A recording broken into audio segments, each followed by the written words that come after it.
여러분 반갑습니다. 장구 박사입니다. 오늘은 개인적인 사정이 있어 카페에 장중 마감 시황은 조금 생략을 해야 될 것 같습니다. 최근 들어서 시장이 매우 좀 복잡하고 어려운 시장이 연속되고 있는 것 같습니다. 저도 매일매일 시장을 보면서 요즘 들어 한숨도 많이 나오고 굉장히 힘든 모습이 좀 많은데, 오늘은 굉장히 또 뭐 시장을 보면서 스트레스도 많이 받는지 몸이 굉장히 좀 다운되는 모습인 것 같아요. 어, 생각보다 많이 좀 지치는 것 같기도 하고, 그래서 이번 주까지 하고 다음 주부터 휴가를 보내려고 하는데 참 시장이 좀 도와주지 않는 것 같습니다. 그만큼 시장이 좀 답답하고 어려운 모습이 많기 때문에 이럴 때일수록 어제도 말씀드렸다시피 매매 횟수를 최대한 줄이고 비중을 줄여서 매매를 하셔야 됩니다. 경험이 많은 사람들도 이런 장에서 굉장히 또 단기간에 큰 손실을 많이 볼 수 있습니다. 저도 마찬가지로 이런 시장에서 뭐 피해갈 수는 없을 거라고 저는 생각을 합니다. 뭐 이따 한번 보여드리겠지만 저도 손절도 굉장히 많이 하고 또 복구도 하고 하면서 치고받고 하는데 매매를 조금 며칠 쉬어야 될까라는 생각도 많이 하게끔 시장이 만드는 것 같습니다. 그만큼 시장의 난이도가 매우 매우 높아졌고 관심 종목 정리를 나름 최선을 다해 하고 있지만 시장의 패션이 너무 빠르다라는 생각이 많이 들 정도로 시장이 굉장히 긴박하게 굉장히 빠르게 돌아가는 것 같습니다.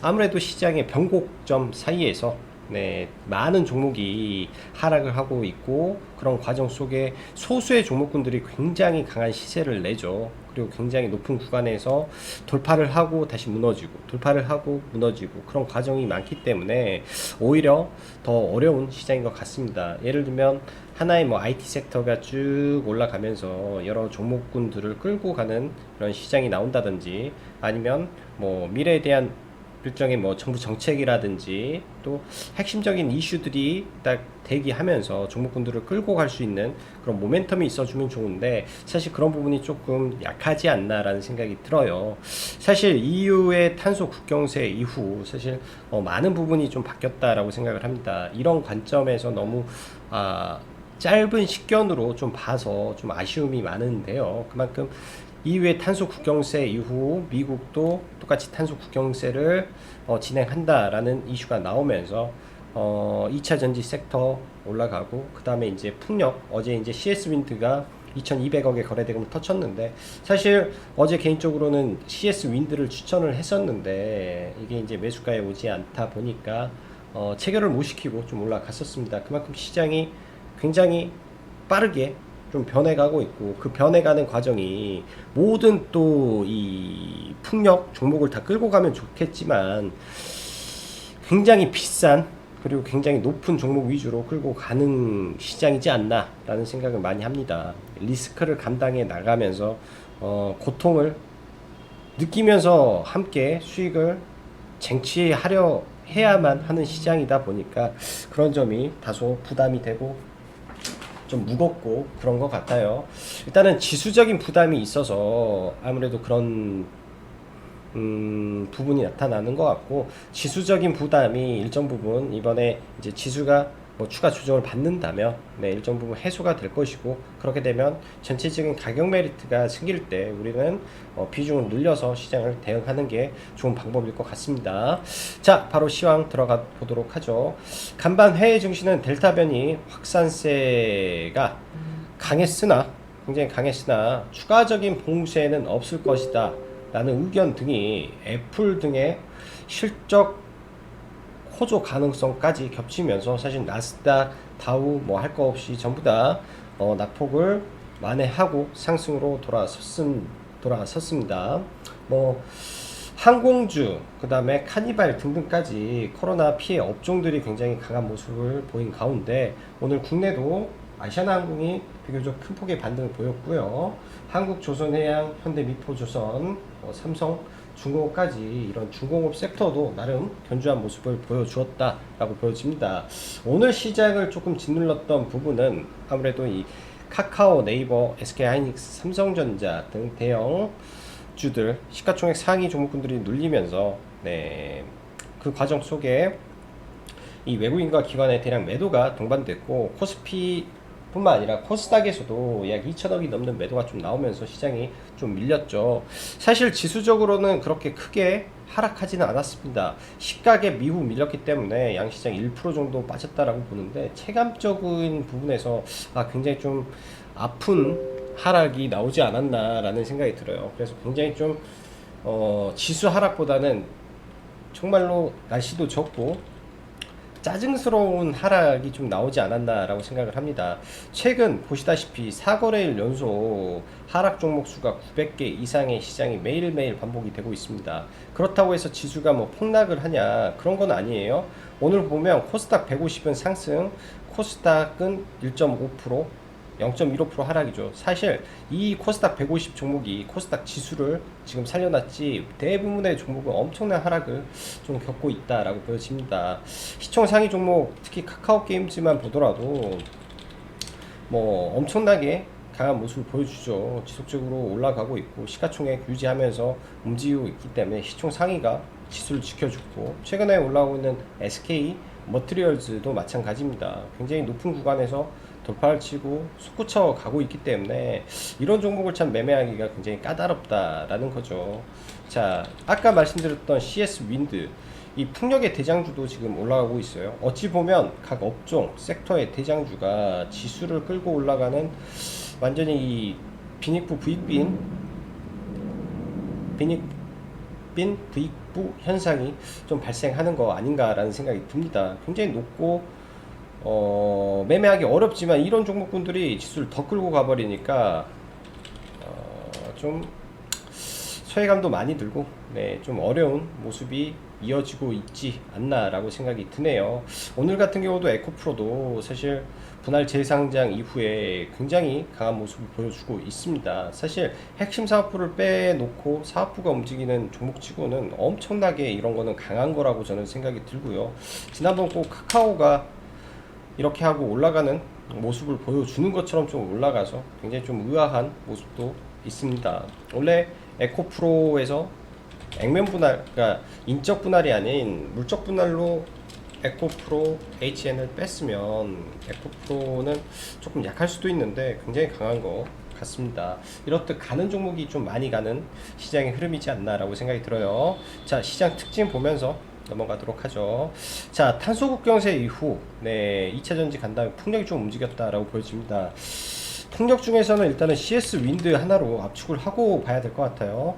이게 이제 돌파 이후에 눌림을 분명히 저는 보일 건데 만약에 완벽하게 돌파를 하고 갈지 조금 관심을 가져야 될 것 같습니다. 에코프로 BM 또한 이런 구간에서 완벽하게 돌파를 하고 눌림을 몇 차례 준 다음에 한 2, 3주 있다가 굉장히 큰 시세를 냈기 때문에 그렇게도 갈 수 있지 않나라고 생각을 하고 좀 봐야 될 것 같고요. 실적적인 부분에서 지금 펄을 따지기가 어려워서 시가총액 3조 7천억인데 이게 싸다 비싸다를 논할 게 아니라 업종의 대표주냐 아니냐가 중요한 것 같습니다. 그만큼 쏠림이 심하다라는 거죠.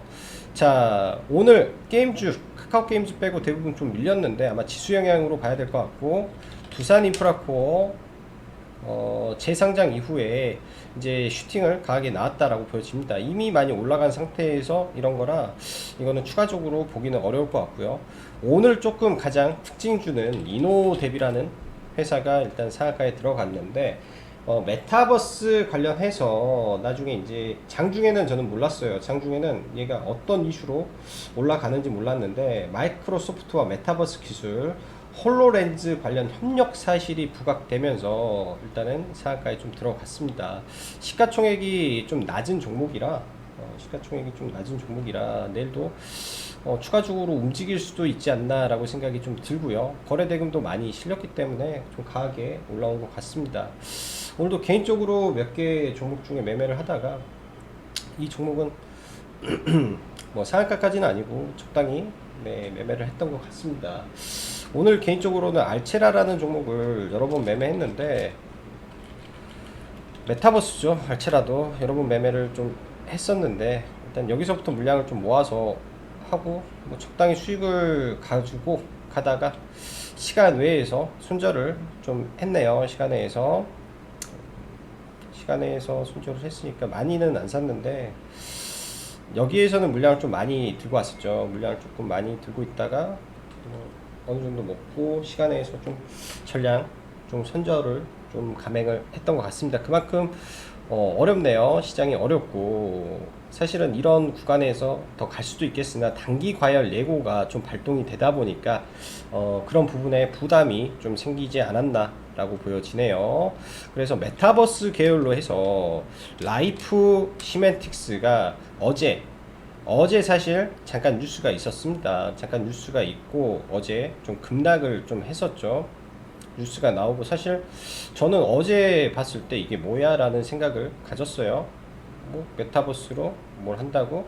그리고 바로 밀렸다가 오늘 다시 한번 메타버스가 이슈가 되면서 일단은 메타버스 원격 진료 이슈로 또 굉장히 좀 강하게 올라왔습니다. 내일 추가적인 반등이 나올 수도 있고요. 근데 이런 구간에 매물이 있기 때문에 조금 지켜는 봐야 될 것 같아요. 근데 메타버스가 아직도 순환매를 좀 돌고 있다라는 관점으로 좀 시장을 좀 봐야 될 것 같고,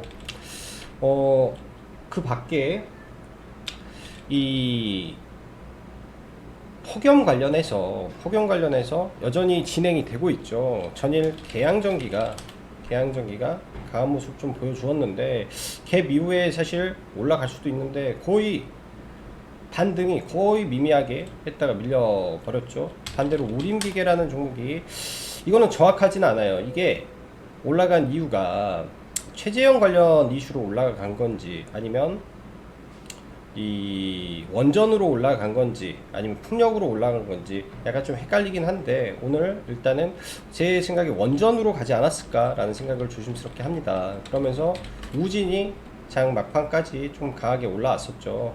자, 그렇다면 이렇게 테마에서 생각을 해보면, 이 폭염 관련해서 원전이 탑으로 올라갔고, 옴니 시스템이 사실 스마트 그리드의 대장이었는데 많이 밀렸습니다. 저희는 오늘 이걸 들어가서 사실 시가 이하로 들어가서 이런 구간이죠. 이런 구간인데 돌파를 못 해줘서 손절로 나오려 대응을 했는데, 이게 손절이 잘 안 돼서 좀 끌려가게 된 종목이 돼버렸네요. 이게 이제 대응이 잘 됐어야 됐는데, 이게 대응이 좀 쉽지 않아서 약간 좀 끌려가게 됐고, 일단은 이런 구간에서 지지 구간이 있으면은 올라갈 때 반등의 매도 전략을 좀 생각을 해봐야 될 것 같습니다. 보면은 스마트 그리드는 원전의 조기 가동 이슈 때문에 아마 밀렸다라고 생각이 되고, 장마판 신일전자 같은 경우는 기술적 관점에서 아마 반등이 나왔을 거라고 생각이 들어요. 개인적으로는 신일전자 정도 장막판에 조금 좀 사서 모으다가 조가 부근의 전량 매도를 하고 좀 마무리를 한 것 같습니다. 그래서 많은 종목을 매매는 안 했는데, 손절 종목도 오늘 굉장히 개인적으로 좀 많았던 것 같습니다. 잘한 매매도 있고 못한 매매도 좀 있는데, 초록뱀이라는 종목을 한번 보면, 이따가 초록뱀도 리뷰를 할 건데요. 물량은 꽤 많이 잡았었어요. 꽤 많이 잡았다가 아주 좋은 이슈가 좀 나오면서 들어갔다가 거의 본전 뭐 수수료 손절 정도 하고 나온 거 한번 손절을 했었고, 종목이 많다, 종목의 매매가 많으면 굉장히 또 문제가 많이 생기는 것 같아요. 우림기계를 상따를 하려다가 손절을 했었고요.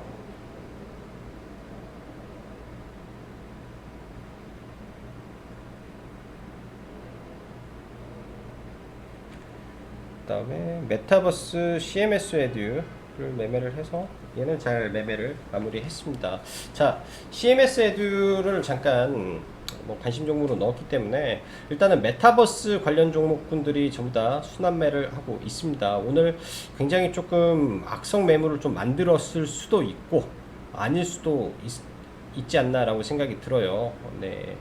제가 이제 여기 아래에서 타서 잘 매매를 했었는데 이 종목은 관심 종목으로 충분히 넣어놓고 볼 수도 있지 않나 생각을 합니다. 그동안 이 메타버스 관련된 코딩 교육 관련해서 이 전 세계 최고의 이 게임 플랫폼 회사를 대신해서 진행을 하고 있기 때문에 한국에 로블록스가 들어온다라는 관점에서는 이 종목도 충분히 의미 있는 종목이 될 것 같아요. 그래서 이 하단이 깨지지 않는 선에서 제 공략을 한번 해보면 좋을 것 같다라고 생각이 들고 메타버스 후발주로 보면 좋을 것 같고 그 다음에 라이프 시멘틱스 등 내일 어떻게 될지는 잘 모르겠으나 일단 인성정보라든지 오늘 시간 외에 상한가에 들어갔죠. 이 시간 외에 상한가에 들어간 거는 오후 3시 30분에 이 IT 업종에서 이 원격 진료의 필요성을 강조를 하다 보니까 좀 상한가에 들어간 것 같습니다. 일단은 원격 진료 관련해서 워낙 이 라이프 시멘텍스도 거래대금 많이 터쳤기 때문에 바닥에서 어떻게 올려주는지를 체크를 해봐야 될 것 같아요. 최근 메타버스 관련된 종목군들이 특히 신규 상장을 한 종목군들이 굉장히 좀 강한 모습을 보여주고 있기 때문에 메타버스 테마가 어제는 끝난 줄 알았으나 아직 끝나지 않은 거일 수도 있겠다라는 생각을 해 봅니다. 과거 이런 종목 비슷한 종목이 있었죠. 그 무슨 화장품이었는데 CNC 인터내셔널이라는 종목일 거예요. 이렇게 강하게 시가를 회복하고 나서 이런 물량 있는 데를 밀렸다가 더 큰 시세를 내는 경우도 있습니다. 이런 게 신규 상장주에서는 많이 나와요. 그래서 내일 차라리 이노텍 관련해서 이거를 바로 넘지 못하고 제가 볼 때는 매물 소화를 하지 않을까라고 생각이 듭니다. 이런 구간에서 그러니까 상장을 할때 이 매물이 많은 구간이 있죠. 분명히 이런 구간에서 매물 소화를 하던지 해야 되지 않나 싶어요. 이때도 굉장히 많은 매물이 쏟아지면서 악성 매물을 분명히 쌓아놓은 구간이 앞에 존재할 겁니다. 시가에 떠서 밀렸기 때문에 아마 내일 얘가 상한가 들어가서 갭을 뜨더라도 이런 구간을 막고 밀렸다가 다시 올라갈 가능성이 좀 있지 않나 생각이 들어요. 맞고 밀렸다가 다시 올라갈 가능성이 좀 있지 않을까 라고 생각이 듭니다. 근데 이런 구간을 완전히 갭으로 뛰게 되면 또 여기서 매물 소화를 다 먹고 갔기 때문에 이런 자리에서 눌렸다가 다시 올라갈 수도 있겠죠. 일단 시장에서 가장 강한 종목이었기 때문에 이 종목은 좀 체크를 해봐야 될 것 같고, 요즘 시장 자체가 강한 종목이 더 잘 가고 주테마가 메타버스다 보니까 메타버스 안에서 지금 테마가 순환되는 느낌이 매우 강하다라고 생각이 듭니다. 내일은 또 신규 상장 종목이 하나 더 상장을 합니다. 큐라클이라는 종목이 상장을 하는데요. 일단 신규 상장주는 상장을 하고 갭을 크게 띄우면 그런 구간에서 따라 들어가는 게 아니라 시가를 회복해 주는 순간에 강한 시세를 내는 경우가 많습니다. 신규 상장 종목은 굉장히 좀 민감한 부분이 많기 때문에 조심해서 좀 다루는 게 좋을 것 같고요.